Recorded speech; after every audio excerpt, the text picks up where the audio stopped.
Hello everyone, this is Med School Moose. This video is going to be about what to do after your residency interview.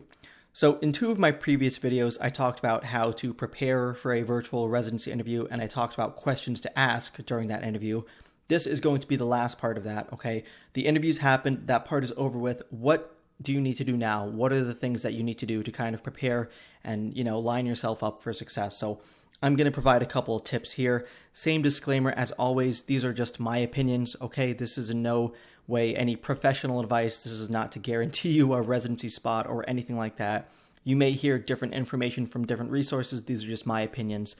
So, take them with a grain of salt if you would like. But that being said, let's go ahead and get started. The first thing that I want you to do right after the interview happens, right after your residency interview, is I want you to take a moment and write down your thoughts and experiences, okay? The interview has just happened. This is going to be fresh in your mind. You are going to have a first impression about the people, about the program, about how you would fit in there right afterwards. So, if it's a virtual interview, just take a bit of time, type it up on your computer or write it down in a journal. If it was an in-person interview, just sit in your car for, 5 minutes and just type it up on your phone, anything like that. Just get that information out.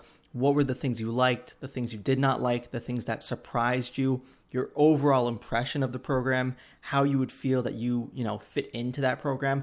And it just takes a couple minutes. And this is something that you're going to be able to look back on in the future, and it'll be really helpful for you, okay? You definitely don't need to do anything super crazy like this, even though this is really high quality journaling and this is a fantastic marker.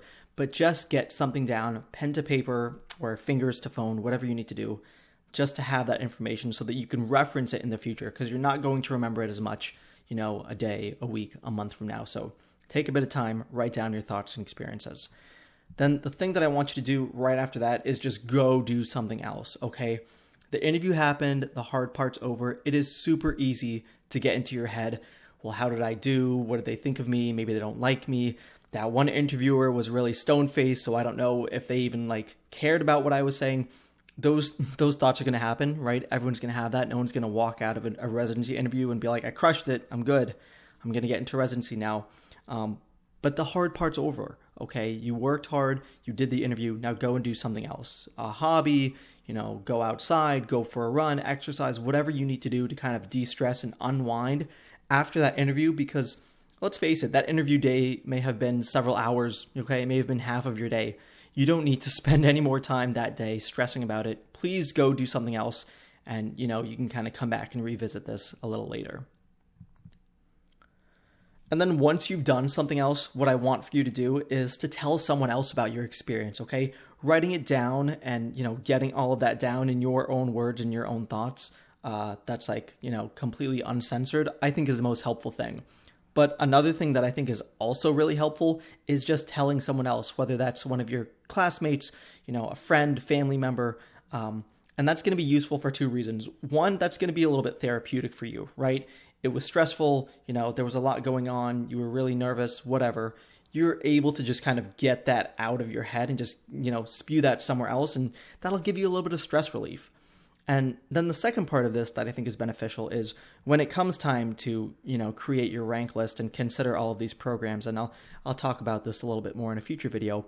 But once that time comes, you will have that resource of that other person, in addition to your own thoughts and whatever you wrote down. You'll have that other person who can kind of share their thoughts about how you felt and, what you said in that moment.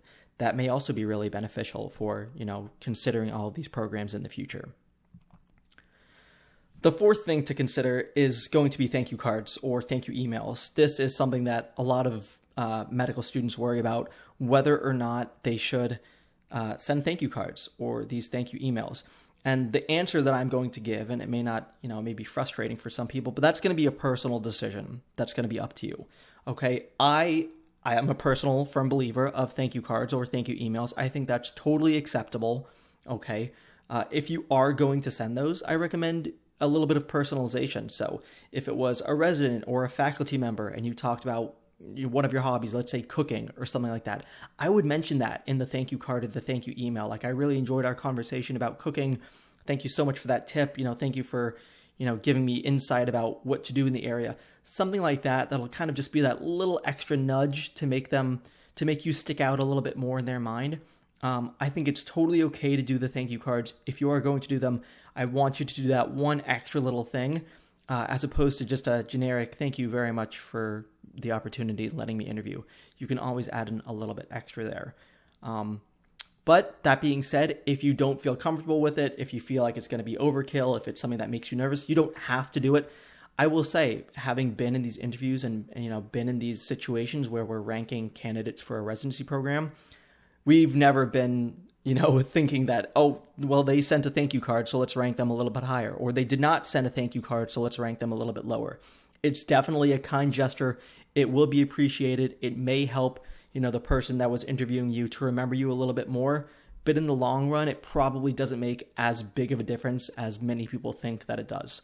So I will leave that decision up to you. Like I said, I am in favor of it, but totally a personal choice. Then the last thing that I want you to do, after you've done all of that, you've written things down, you've distracted yourself a little bit, you spoke to family, friends, loved one, and then you sent your thank you cards, or you didn't send your thank you cards, I want you to add this program to your list of rankings. And I can make another video about this in the future as well. I do think that it is helpful to kind of have a running list of rankings as you're going through these residency interviews and kind of altering it here and there, moving programs up and down or off. I think that that's really helpful. I'm a firm believer that preparation is 90% of success. So when that date comes around in January or February and you're having to prepare your rankings, you already have a lot of information and even preliminary rankings as to how you want things to go. So after you've done all of that and you feel like you really have, a good picture of the program and, you asked any other questions that you wanted to ask and all of that, add this program to your rankings, see where it stacks up against other programs, and then, move on to the next one or finish up this residency season and get ready for match program and the rest of the rankings in the next year. But as always, guys, thank you so much for watching. Please subscribe to my channel, comment on my videos, any suggestions for how I can get better, suggestions for future videos, anything that I can do to make this residency application season a little bit easier. Please do let me know. Thank you so much for watching and good luck.